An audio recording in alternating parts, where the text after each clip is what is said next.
Hills here in Miami, and also we're here at the Samsung event at the beautiful Amara. the Amara. Yes. So Are we live? we are live. Oh, this is awesome. Hey everybody, it's good to see you. We have some of our regular studio panel. We got Sam Commissioner all the way from India. We got Mark Cattle as always. Anant and Sonal, I see you there as well. I know we're keeping this one to a limited number. Sometimes we have like 50 people. Wow. I wasn't really sure how the setup was going to go from here, but it's good to see everybody. Can you hear us okay? Yeah. Hey, John, You could be a little louder. Yeah. Wants to be louder? Yeah, Jack Waring in the chat said that it's quiet. Jack Waring's trying to get in? Awesome. So, yeah. No, he said they can't hear you on the YouTube stream. They can't hear us? It's very quiet. All right. I bet it's better now.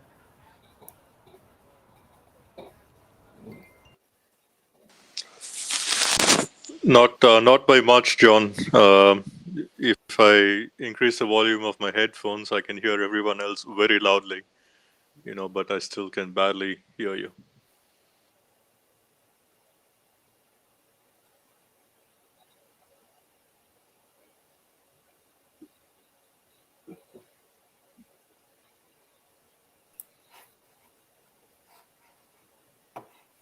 All right, we will give John a... Are we still there? This is perfect. All right, how's that? Better. Much. Yep, we got thumbs up. So we're here. Tell us about this event that we're at. Sure. Hi, everybody. My name's David Lee. I work at Samsung, and specifically a part of Samsung called Samsung Next. Should I look right there? This is fun doing it live. Effectively what we do is we invest in startups in areas that we at Samsung care about. So unlike most corporate venture firms that invest and there's a business development deal, it gets really complicated. We just want to invest in startups, again, that are doing great stuff. We feel like we'll learn, we add value, eventually we benefit. And one of those areas is, broadly speaking, Web3, blockchain, crypto. I think there's an opportunity. My background is in investing, and I think there's an opportunity right now for Samsung to do some things that Apple, Google, specifically just can't do. And so that's really exciting. And so, we're throwing an event, a 2-day event here called NFT IRL, which is basically a get-together and small panels of some of the best people at the intersection of art and technology. And so if you think about, Steve Jobs once said that, the last 20 years were about the intersection of the liberal arts and software. And he believed that the next 20 years would be about the intersection of biology and technology. But that intersection is always going to be ongoing. And so, and I think we're hitting a point right now where, as somebody who's invested in a lot of startups, just to see a creative talent in different disciplines all coming together at this moment, whether it be, again, art, media, hard tech, software, it's really exciting, and we want to support that. So we have artists like from Super Rare, which is a portfolio company. We have, for this audience, crypto audience, we have folks from Nifty's, from Dapper, from mainly our portfolio companies, and then some really prominent artists that have been on Super Rare. So we're excited. Dapper's in your portfolio? Yes. Cool. Yeah. So Dapper, Super Rare, Arbitrum, FTX, Axie Infinity. Yeah. So, and I'll tell anybody who will listen, I'm like, I'm a little bit older, and what I wouldn't give to be like 20 years younger, because I think the next 20 years is just going to be an incredible time. Yeah. Well, our time was fun too. Yeah. I mean, remember when the slogan at Google was "Do no evil"? Exactly. That was fun. I worked there 03 to 07. Oh so man, yes. I tried to.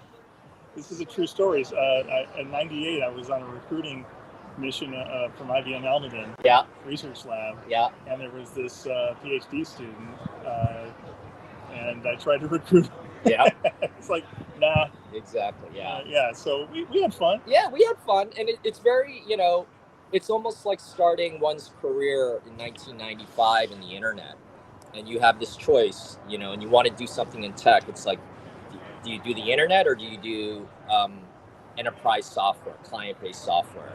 And it's like, the short-term answer is the latter, but the long-term answer, if you believe in the long-term trend, is obviously the first choice. And I think it's almost become trite to say that everything we're going through right now is overhyped in the short term, underhyped in the long run. Well, not everything. Not everything gets to do the. Well, we're going to be the thing because the internet was the thing nobody believed in. Yes. Right? Token ring didn't become a thing. Yes, you're absolutely right. So there are dead branches of history. Right. XML, kind of a dead branch of history, sort of. Yep. Right? Yeah. Because why? It was fundamentally non-performing. It was fat. Yeah. This is something what do you think about this? I play for the team. I'm a blockchain person. This is a blockchain community. One of the things, and we'll tell you a little bit about Baseline. Baseline protocol is a standard out of the OASIS standards body. Oh, yes. Like SGML, yes. All that stuff. So we're part of that. Congratulations. It's a great group. Yeah, it's not a chain. It's not a token. We have nothing to sell. Yeah. We're a standard. Yeah. In fact, Samsung had a hand in creating Baseline 2 years ago. Wow. Ernst & Young and Microsoft and Consensus and now SAP's all over. Yep. And our thought is, blockchains are fundamentally, the laws of physics say that they are slow and they are non-performant and they have a crowding out effect if it's a blockchain. It's a singleton. Right. So how do we use the blockchain in an appropriate way that really will stand the test of time, given that it probably isn't the world computer?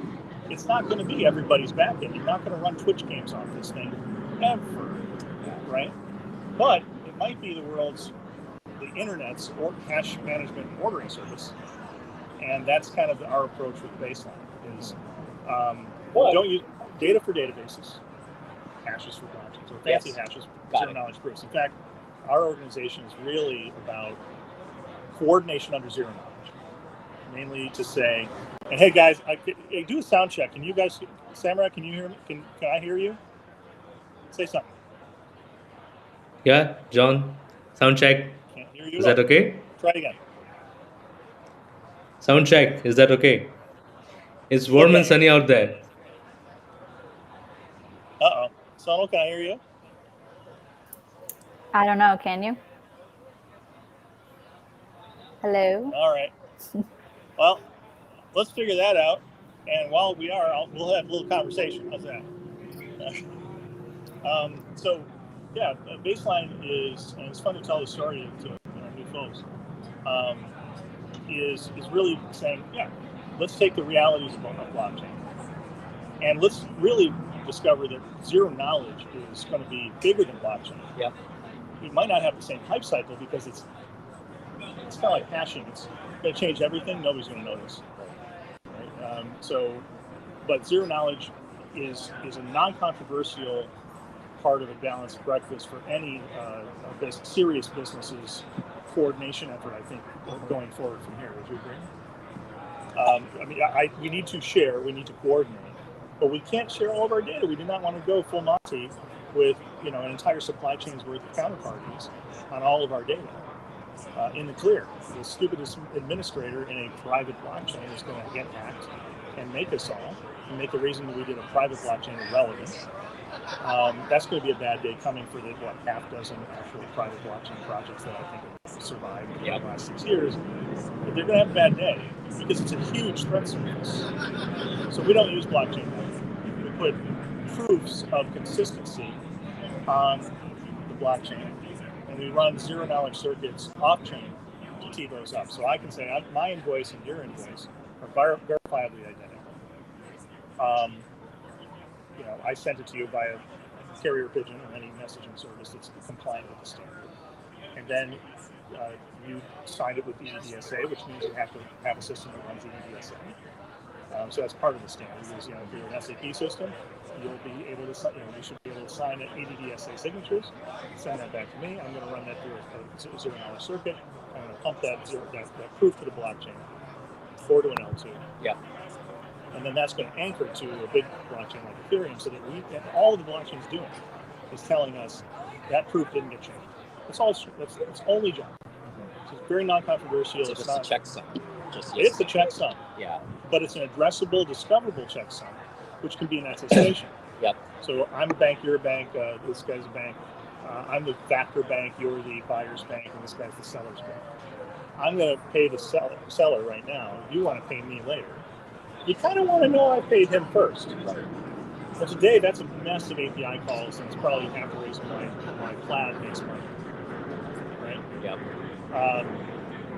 A much better distributed systems pattern looks like they're going to drop a proof, and you're going to be subscribed to it, and you see the proof, you're going to run it and say, yep, all is well, I'm going to do this.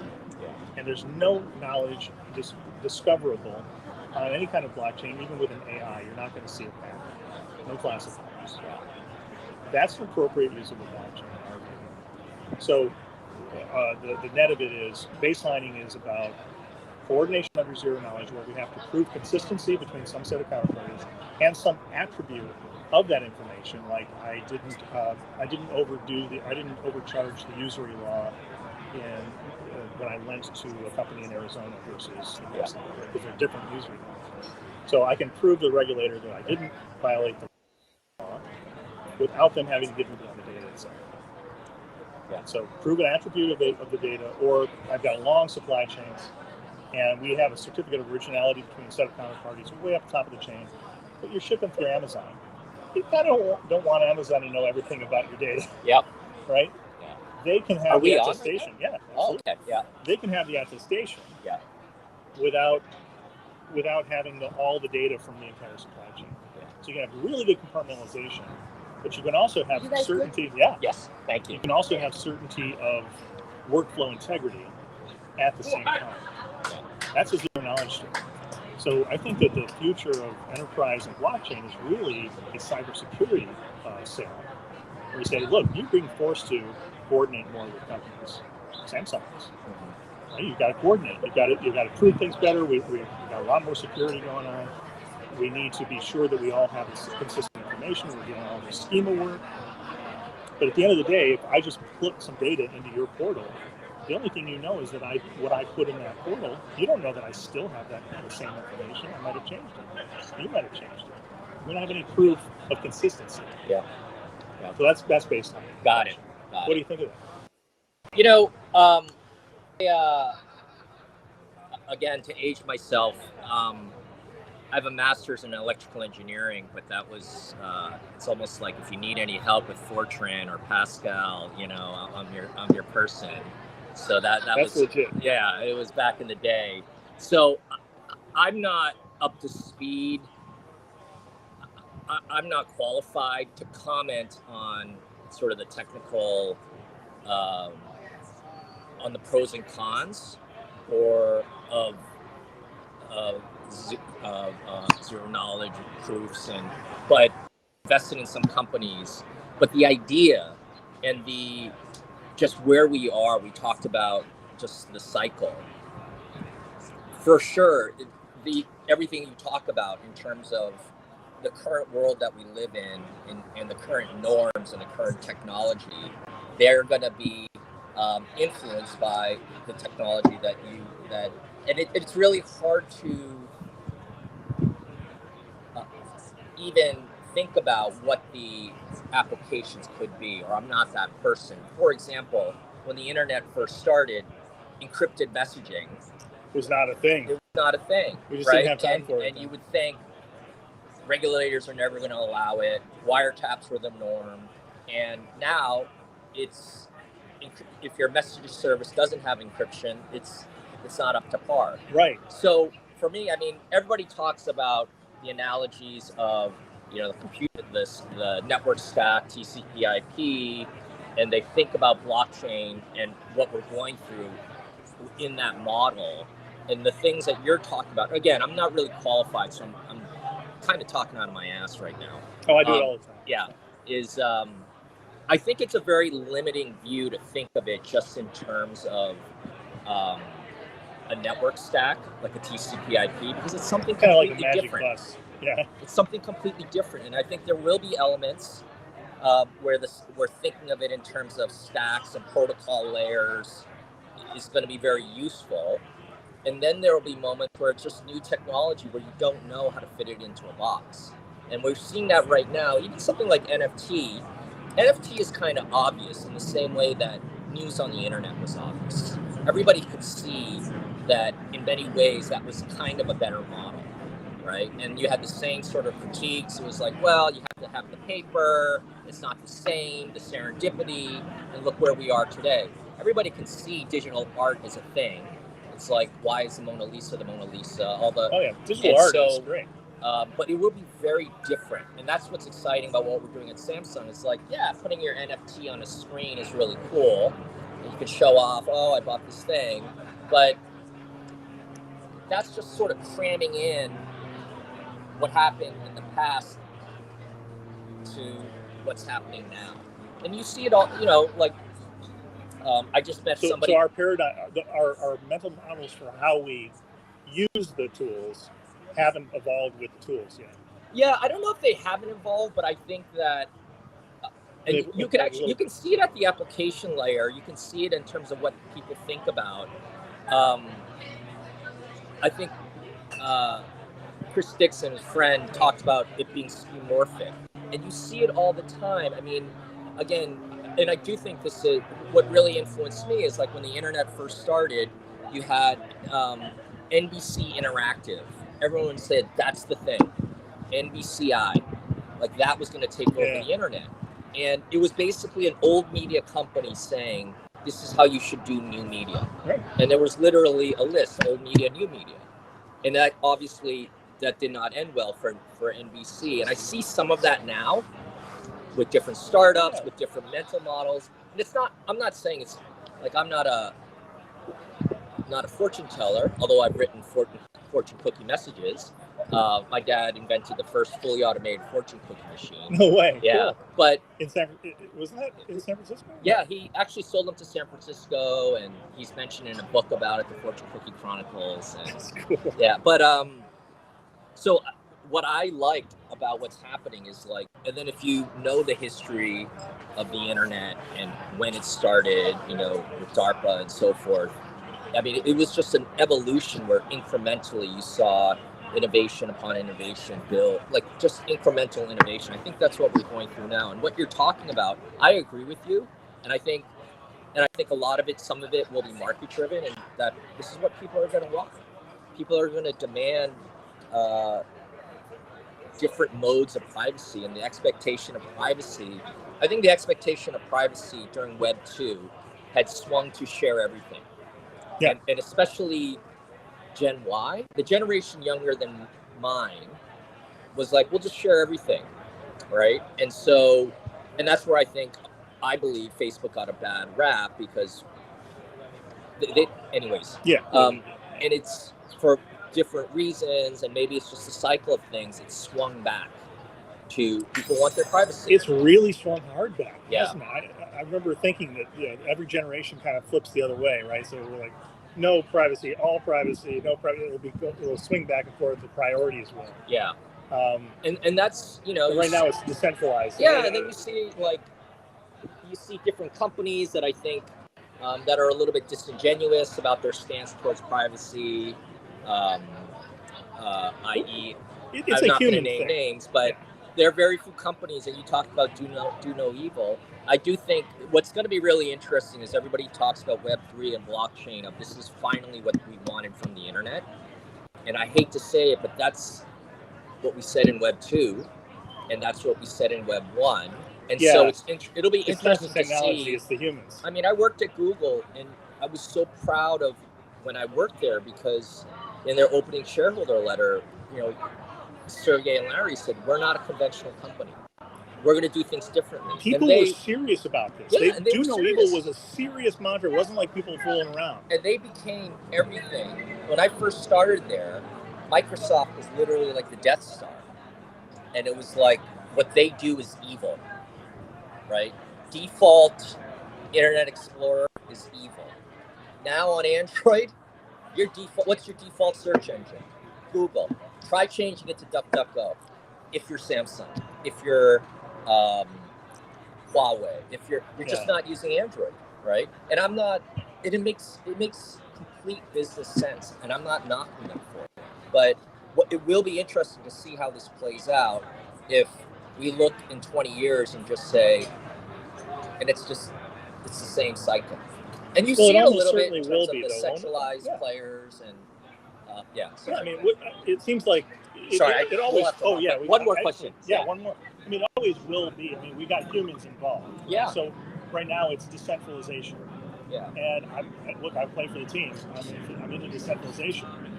But I was watching some of the things from NFT Basel yesterday, and it was like, oh, it's all about the community. And then seconds later, and we're going to find the alpha. And I'm like, I'm not sure I'm comfortable with those two statements being said by the same person, same conversation. And then it's decentralization. Everything has to be decentralized. I'm not even sure people know what the word means anymore. Yeah.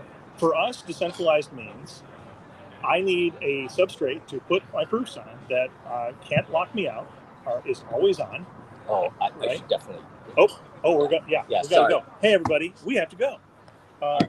So nice to see you. Likewise. Thanks a lot. Thank you. Sorry, I just. Hey, everybody. So can you? I'm not sure why I can't hear you. I'm going to try these on. Can you hear me now? We can hear you. Yeah, all along. Can you guys hear me? Yes, we can. Hello? You're not on video either. Yeah, we can hear you, but your video is gone.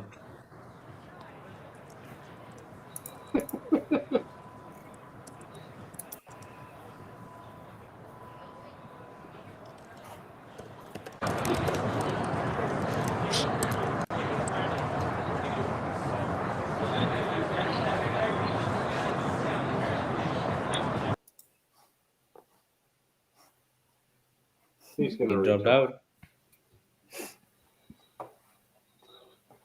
So do we have any filler? There he is. How's that? Better. That's good. Perfect. I wonder why I can't hear you guys. I'm sorry about that.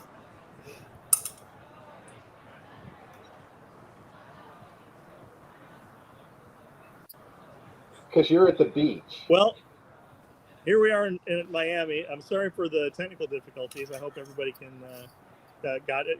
Can somebody signal thumbs up or thumbs down if you heard the interview? So that was great. Commentary from Samsung.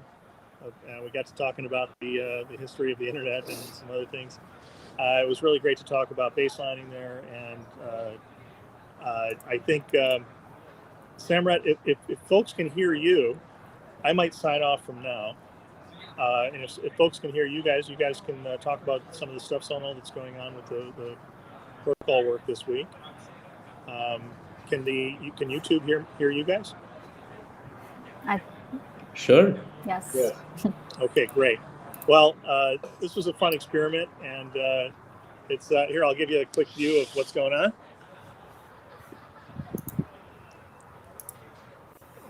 So it's good to be back out of the house after 2 years.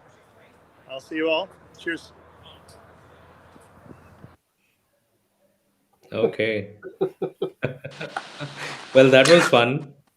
Yeah, well, it was fun for John, and I can see that, right? You can see why he wanted to get off the call. No, that was amazing. So I think what we can do is we can just carry on. I think it was a great conversation. I enjoyed the points that they made, both of them actually. And we also got a model pitch for baseline. So I think I'm going to play that back many number of times. I think all of us should do that. So yeah, Sonal, do we have any more updates on that? So I see a lot of activity going on the devs channel. And do you have anything to talk about? Yes, And Anant? I do. So Our core devs are working hard on some of these open blips right now, and each blip leads to more. So any areas where these multiple groups of developers get stuck, they make note of it, and then we have follow-up working sessions. So it's been a really good activity, and very useful to kind of square some of these things away early on. Yeah. And the Battleship Hello World will be complete to be demoed next week. So our next week General Assembly will have, I hear an echo, but our next week General Assembly will have a ton of demos on the Excel work that's being done, the base ledger version, some of the other grant work that's being completed. So that should be super exciting. But our devs are very active, and actually we keep getting in touch with more companies and groups that are interested in how their developers can get involved. So we're looking forward to early 2022. Amazing. Actually, just yesterday I also pitched to two more companies to join in, and they're not very large names, but yeah, doing considerable work on blockchain in India. So it sounds like a logical next step for them to be enabled with Baseline. So they're going to be contributing resources as well. So this is amazing. So everybody who's watching us, please do mark your calendars for the next week. It's going to be huge. Mark, you want to say Yeah, something from okay. the outreach team? Yeah.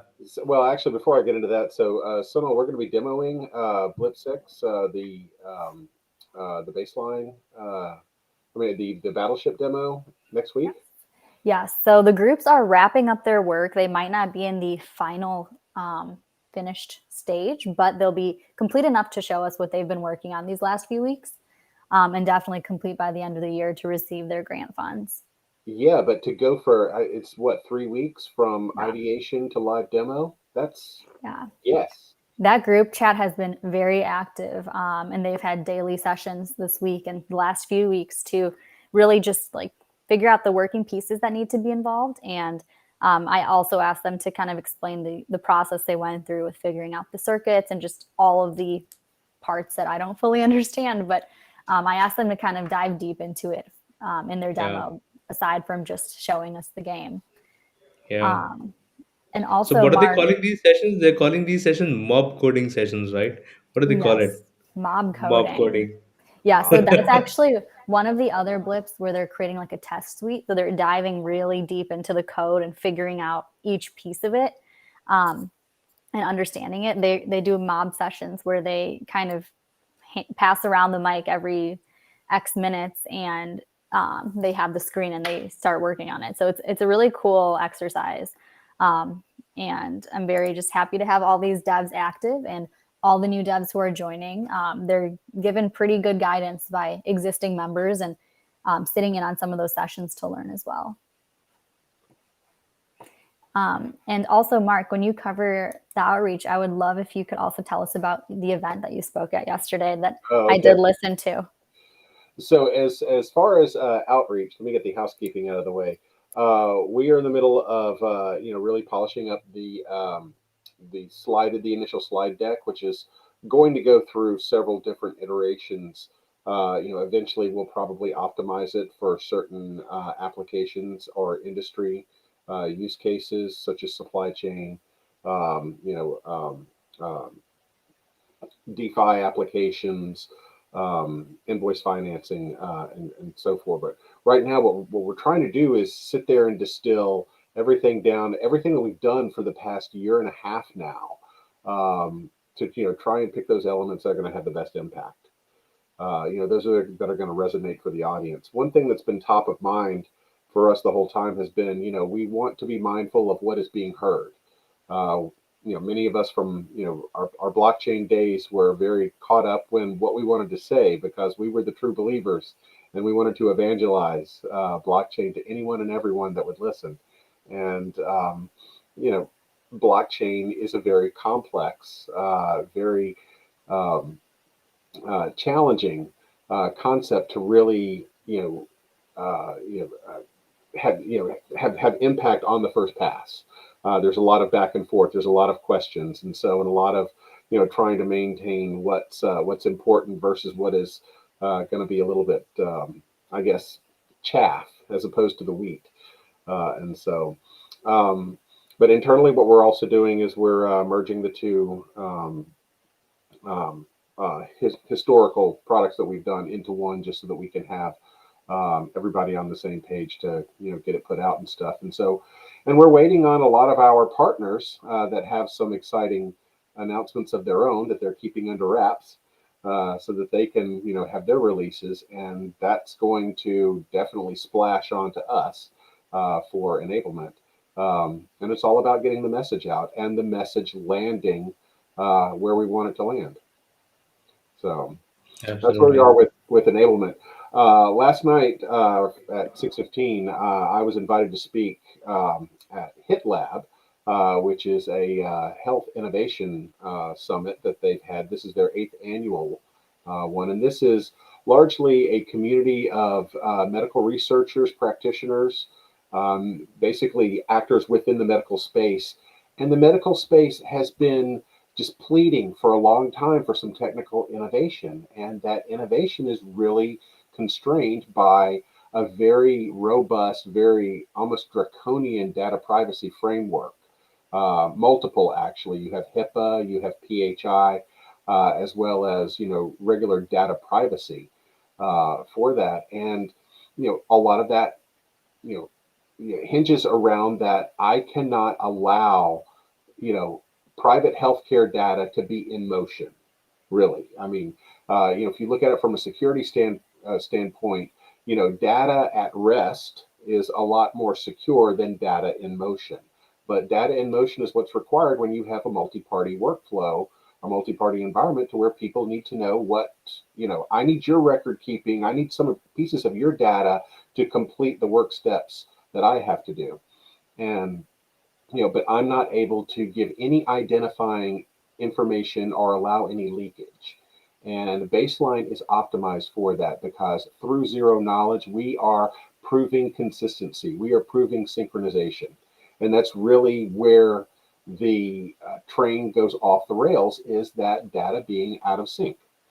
And, how to actually, have my counterparty be on the same page that I am in at any given point in time, without having to, use these really ad hoc methods to try and figure out, what is in your data set, and does it match up with mine?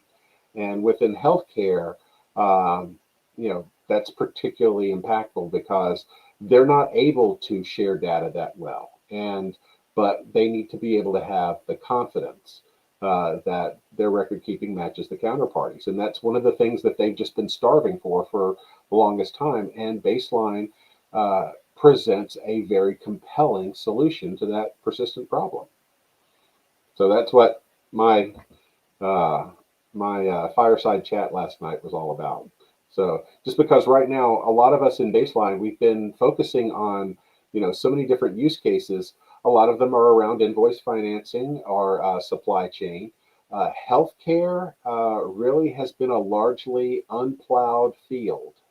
And so last night was, my first pass at changing that.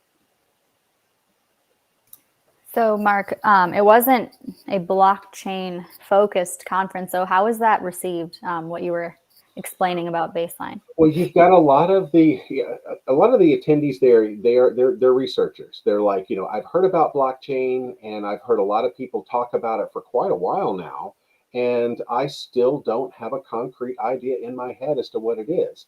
And I've been listening to a lot of people, talk for the past couple of years about how blockchain can really make its mark on the healthcare space, especially within the data environment.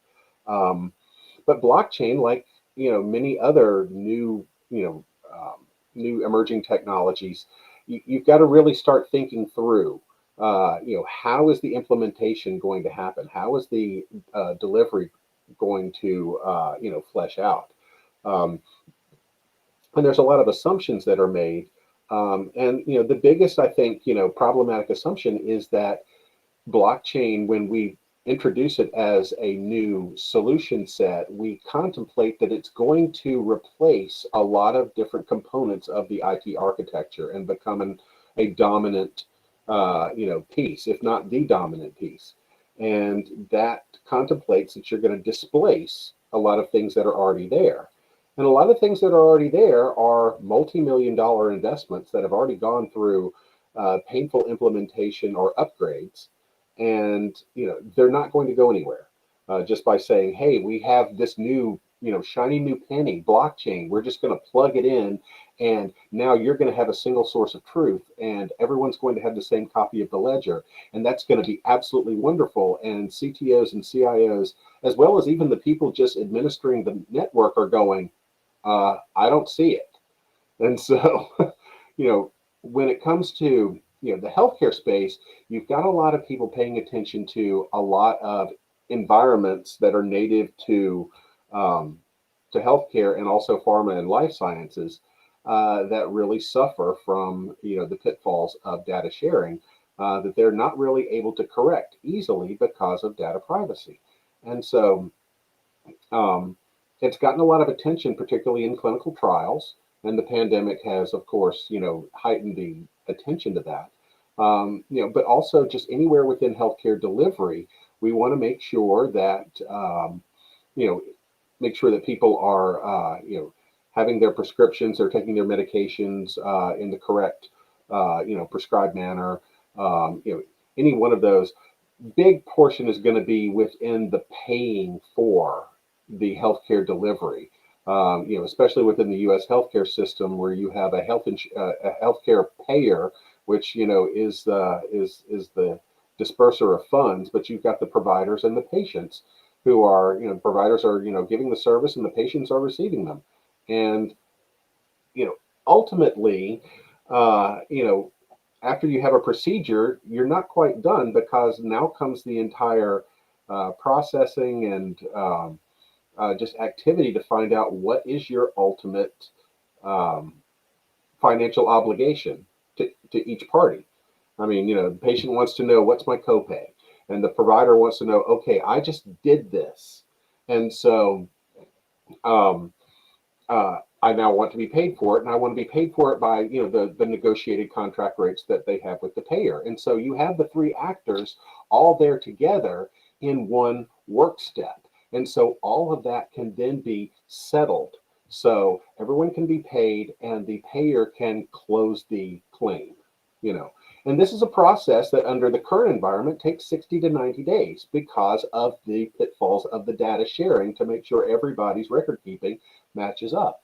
And so having a claim settled and closed in record time is just incredibly impactful, really, because it's common knowledge that 20 cents of every healthcare dollar is lost through fraud, waste, and abuse, and most of the fraud, waste, and abuse originates in the just fractured methods of how they actually put the share data together and sync up, so they can go ahead and complete their workflows. And so last night, what I want to do is, you hear a lot about blockchain, but you're thinking one thing, that blockchain is going to become the new part of the architecture. And what we propose is, you're not going to want to do that, because you have your own systems of record that you have invested heavily in, and your staff is now comfortable using. And now, we don't necessarily want to have to put in something completely new. It's not particularly attractive to us. Within baseline, we can say you're using your existing systems of record, but what we're doing is we're allowing you to prove a state of synchronization between all of the actors within a multi-party environment, doing so with zero knowledge, and you now know that your counterparties are matched up to you, so you can go ahead and complete your work steps in a fraction of the time. So it takes your back office reconciliation to mere seconds, and it virtually eliminates your cycle times. So this is really where, I sit there and I tell people all the time, I said, baseline really, to a lot of people that have been talking about blockchain use cases and the potential of it within healthcare, I don't think blockchain might be the most compelling solution for that, but baseline certainly is, just because of the native capabilities that we have. Still utilizing blockchain, but using it in a method that is going to unlock real value almost immediately. So That's awesome, Mark. So I think you brought in some really interesting points, and we've had a dedicated episode on the India show as well, when we were talking about the use of baseline in for healthcare use cases. And I'm sure we're going to brainstorm on it more once we have the new releases coming in and the new capabilities that we discover while we're doing it. And yes, so somebody with the name of Attack Titan says it's a mic drop moment. So yeah, that's what Mark, you do. So I'm sure a lot of people are going to play back this episode a couple of times, or many number of times, because John made a very amazing pitch about baseline, and of course, how do we take it to market, how do we bring it to real life use cases. That's something which Mark, you spoke about. Amazing ideas. Anant, you have any updates to share? Hey, Samrat. Yeah, well, I have been fully focused on my Siberian project, for the last few weeks, so that's been keeping me busy. But Cool. I guess if just a brief update, if you guys want to hear about that. We got accepted into this cohort with IBM and Mass Challenge. We are building a project governance platform, of course. And we've been looking at ways of using baseline because when we conceived of the platform architecture, right, we were modeling project milestone networks, right, as DAGs, right, and these DAGs, when a project was done, was going to be connected to a public ledger, right, similar to what baseline does, So that's kind of how I first started talking to John. The interesting thing is, that we used to call that the archive network, the public mainnet to which you connect projects as they are done. Because baseline is a bit confusing in our world, because baseline refers to the project plan, right? A completely different thing. When I first talked to John, he was like, "Why do you call this baseline? This is not baseline." We're just talking about different things. But anyway, so that's kind of what we're doing. Our use cases is projects, especially complex projects, trillions of dollars per year, whether it's infrastructure or even healthcare, right? I mean, you might have heard some disastrous IT implementations, software development projects in different agencies. The Veterans Affairs, in the United States is particularly notorious for scrapping billion-dollar IT projects after they, overrun by 100 or 200%. So that's the use case we are setting out to solve. We have some synergies with baseline. We also got a patent grant this week. One of our first patents finally got granted 3 years later. Congratulations. So thank you. Congratulations. It's been a long journey. And we are also getting ready to receive an NSF, National Science Foundation grant, US NSF, to build a prototype, for this platform, right? And when I say platform, that's an interesting thing too when you talk about blockchain, right? Because when you talk about cloud-based platforms, you take any number of cloud-based platforms that purport to solve this issue of organizations working together, sharing data. Organizations are really reluctant to do so because they are giving up their data to a private cloud that might be controlled by someone else, like say Amazon or whoever it is that is providing the service, or some cloud-based software platform that's using someone's cloud. So when we talk about blockchain platforms, I think we should make that key differentiation where there is some part of the information that will still be owned and controlled, by the organizations themselves, right? So blockchain platforms will, because of the innate nature of cryptography, like for instance, what Baseline is doing, right? Allows organizations to participate in a shared platform while still keeping the sensitive portions of their information secret. And this is a key hurdle which has kept organizations from getting onto platforms, right? Social media platforms, for instance, Facebook or Instagram or whatever, right? I mean, you're trusting Instagram or Facebook. When you said something to be private, well, it's not private to them. You're just you're basically telling them that you have some kind of a very vague user agreement, and you have a certain element of trust that Facebook or Instagram is going to keep what you said private, right? Organizations don't want to depend on that trust, So so that's an important differentiator, I think, when we are talking about platforms in the blockchain space, right? So in any case, our next step is going to be to build out our team. We are expecting an NSF grant in the next few weeks, and we need to build out a development team, and that's doing quite challenging, because shortage of developers, and you need to find people who understand the use case as well, because it's not just about the technology. It's about what are you trying to solve, what is the industry context, and I'm sure that's that's something that John talks about quite a bit as well, right? You don't just get excited about blockchain, right? What is the use case? Why does it help, right?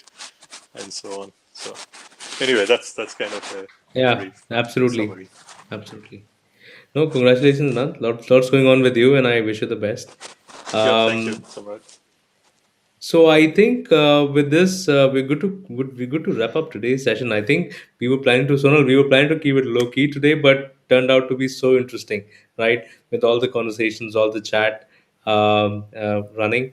Um, uh, Everybody who's watching us, do mark your calendars for the next week. It's going to be really exciting. There is, it's going to be an absolutely power packed. So, are we going to pack everything in an hour, or are we going to extend this time? Yeah, I was going to say we're going to extend to an hour and a half or up to 2 hours. I'm still finalizing the agenda, but we keep coming up with things that we can add, like just even doing like a year in review on milestones, some Right. metrics on the community and work being done. I asked Andreas if he could kind of walk us through what went into creating the standard and what it means for Yeah. us going forward. So we keep finding more and more interesting things that we want to add in. So Absolutely. I think we can, Andreas should take a master class on how to yeah. write standards. Yes. So I think we'll end up taking about 2 hours. So we do hope that most of the community can join, and then we'll probably be heads down for the rest of the year, finalizing some work and getting ready to start off strong for 2022. Awesome. Awesome. Yeah. So people, please have 2 hours next week. Middle of the week. It's the hump day. Take some time off and do listen into the very interesting updates that we have to share with the community. With that, this is Samrat signing off. Thank you so much, everybody, for tuning in today. Yeah, Thank you. thanks. Yes.